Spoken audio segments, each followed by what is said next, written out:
See, one of the world's most famous atheists. Are you a believer in God yourself? I do believe in God, yes. Okay, so let's play a clip from Dawkins on this show. So Yes. why is it not possible that there is a superior being, power, which many people believe in different It's ways? possible there are different fairies types at the of bottom God. of the garden. I mean, all sorts of things are possible. you can't deny that. Well, except I've never seen fairies in the garden, have you? No, you've never seen God either. No, but you don't know for sure that either doesn't exist. No, I don't know that fairies don't exist. Fairies may be leprechauns, for all I know. You know, my big question for all atheists, well, is, OK, you don't believe in God, but what was there before the Big Bang, before this all started? In other words, what was there before supposedly nothing? What is nothing?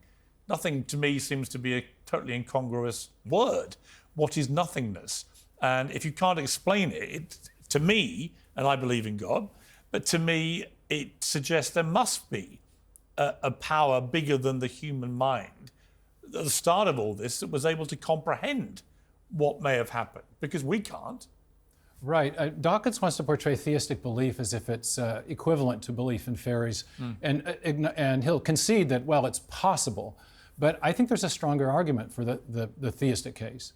And that is that when scientists and philosophers reason from evidence, they typically use a method of reasoning that has a technical name. It's called inferring to the best explanation, where the best explanation is one where you're invoking a cause which has the kind of powers that would be required to explain the phenomenon of interest.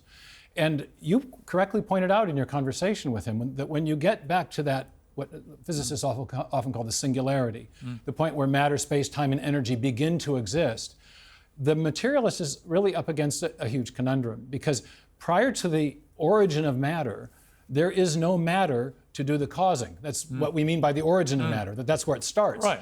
And so if you want to invoke a cause which is sufficient to explain the origin of matter, you can't invoke matter.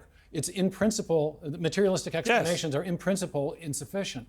So you need to invoke something which is external to the material universe and is not bounded by time and space as well. And that starts to paint a picture of the kind of cause you would need that has the sort of attributes that traditional theists have traditionally associated with God. God is a